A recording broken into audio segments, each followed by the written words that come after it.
Assalamu alaikum. Today's lecture is about the poem The Rebel. The Rebel poem जो है ये आप इसका टाइटल देखते हैं, इट्स क्वाइट सीरियस. रेबल उस शख्स को कहते हैं जो रिवोल्ट पर आमादा है या रिवोल्ट कर रहा है, यानी बगावत का ऐलान करता है, बागी हो जाता है और अपने अपने जो वक्त की हुकूमत है या जो भी रूलर्स हैं और जो भी पॉलिसीज़ हैं उनसे जो है अली अलान वो बगावत करे और वो उनको मानने से इनकार कर दे. तो जी सबसे पहले तो हम ये देखते हैं कि टाइटल इज़ क्वाइट सीरियस, लेकिन होता क्या है कि when we go through the poem we find that this is actually not the real rebel the poet is talking about. ये तो कोई रेबल है ही नहीं, क्योंकि उसने जो मिसालें दी हैं वो तो एक हमारे दरमियान रहने वाले एक आम से इंसान की है जो सिर्फ ज़रा डिफरेंट है. He behaves a bit differently, he has his own likings and dislikings, he is an extraordinary person. That rebel is a harmless person.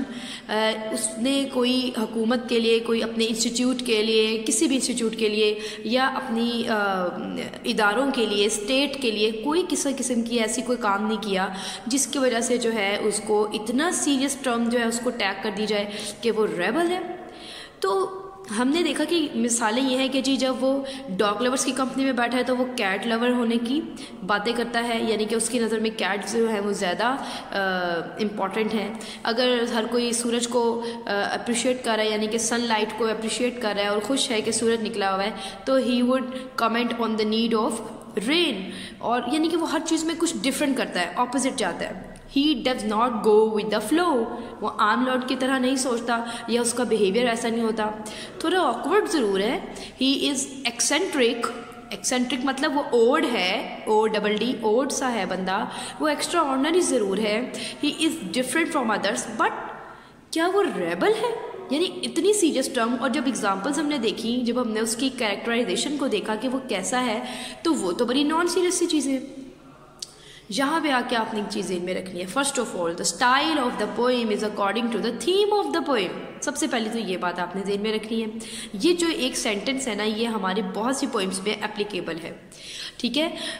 तो यहाँ पे आप ये देखें कि स्टाइल बिल्कुल वैसा ही है जो पोएम हमसे, जो हमें थीम्स बताए जा रहे हैं इस पोएम के थ्रू, जो समझाया जा रहा है. अब हम बात करते हैं उसकी.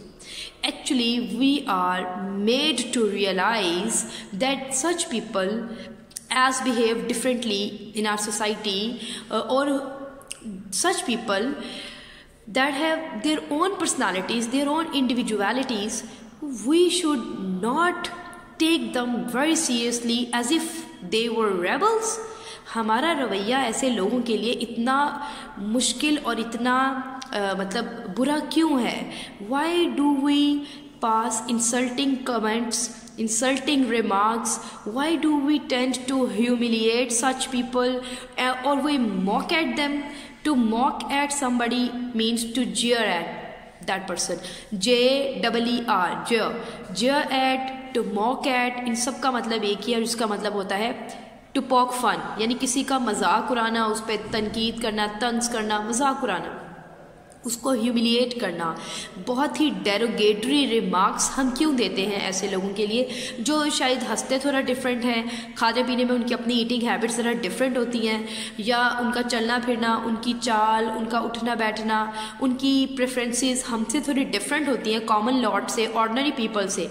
तो असल में राइटर हमें ये चीज़ें फील करवा रहा है कि हम इस तरह के हार्मलेस लोगों को इस तरह ट्रीट करते हैं, उनके लिए हमारा रवैया इतना इंसल्टिंग सा होता है जैसे कि वो कोई असल में रेबल्स है.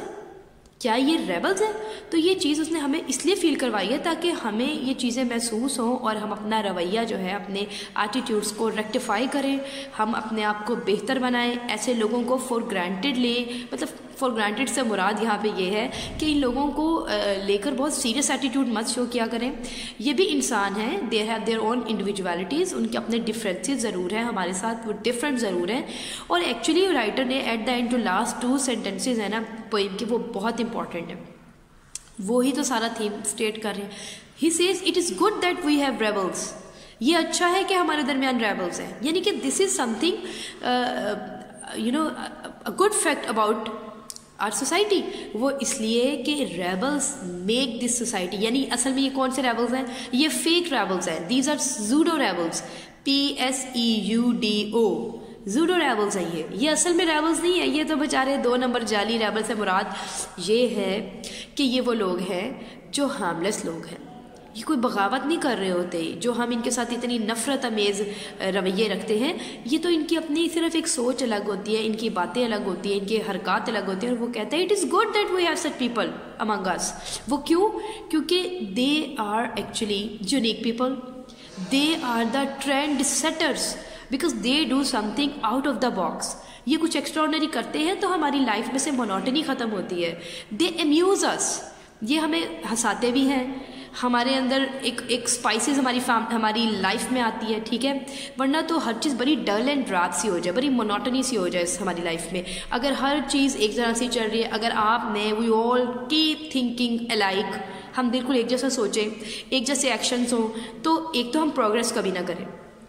राइटर पोइट हमें यहाँ पे ये समझाना चाह रहा है कि यार ये अच्छी चीज़ है कि वो लोग हमारे दरमियान होने चाहिए जो कुछ एक्स्ट्रा ऑर्डिनरी करते हैं, कुछ सोचते हैं, इन्हीं में से फिर इन्वेंटर्स निकल के सामने आते हैं, जो मौजूद होते हैं, जो कोई नई चीज़ का तजर्बा करते करते कोई चीज़ इन्वेंट कर लेते हैं जो हम सबके लिए बेनिफिशियल होती है। ये तो ट्रेंड सेटर्स होते हैं, कभी ये कोई नया काम करते हैं, वो अच्छा सा एक फैशन बन जाता है, हर कोई उसको फॉलो कर लेता है।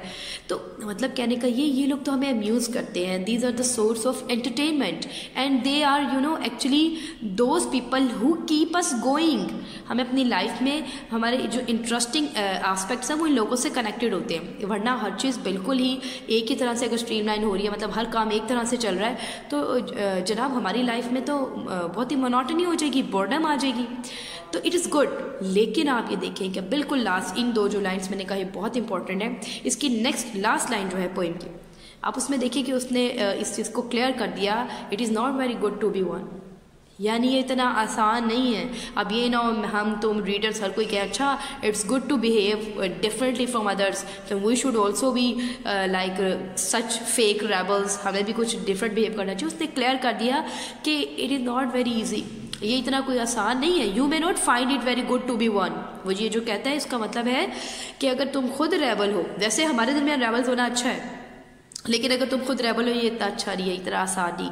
उसके कहने का मतलब ये है कि यू शुड बी रेडी, यानी कि if we are among such people who behave differently, then we are going to be ready to, we have to be ready to face severe criticism, to face unjust behaviors, to face humiliating remarks, to face derogatory gestures and remarks from the people around us, क्योंकि ऐसे लोगों को normally लोग जो हैं वो accept नहीं करते और उनके डिफरेंसेस के बेस पे उनके साथ एक अनफेयर सा, एक अनजस्ट सा रवैया ज़रूर होता है। और अगर रवैया नहीं होता तो हमारी बातचीत में हम उनको ऐसे डिस्कस कर रहे होते हैं जिससे पता नहीं वो कितने बेचारे कोई बहुत बड़े मुजरिम हैं। तो आप ये देखें कि इस पोइम में पोइट ने रेबल का टर्म जो यूज़ किया है, एक तो सबसे पहले इसमें हमें आयरनी नज़र आ रही है, और आयरनी इसीलिए है ताकि हम जो है रीडर्स हैं वी शुड बी स्टार्टल्ड। सबसे पहले तो ये हमारी वो जो है ना, हम चौंक जाएंगे, यार हमने क्या सोचा था टाइटल से। तो the title is quite ironical. हम जो सोच रहे थे जब हमने पोइम पढ़ी तो वो तो रेबल नहीं निकला, वो तो बेचारा एक हार्मलेस सा, एक इनोसेंट सा बंदा है जिसकी सिर्फ अपनी प्रेफरेंसेस है, अपनी ज़िंदगी अपने तरीके से चलाता है। और एट द एंड हमें समझ आई कि राइटर चाह क्या रहा है। राइटर ये चाह रहा है, सॉरी पोइट ये चाह रहा है कि हम जो है ऐसे लोगों को सीरियस ना लिया करें। और वो जो मैंने इससे बात की थी, the poem is the style of the poem is according to the theme of the poem, तो वहाँ भी ये बात क्लियर होती है कि पोइट ने जानबूझकर इस तरह से टर्म इस्तेमाल करके इस तरह से पोइम लिखी ताकि हमें पता चले कि होना क्या चाहिए और हम करते क्या हैं।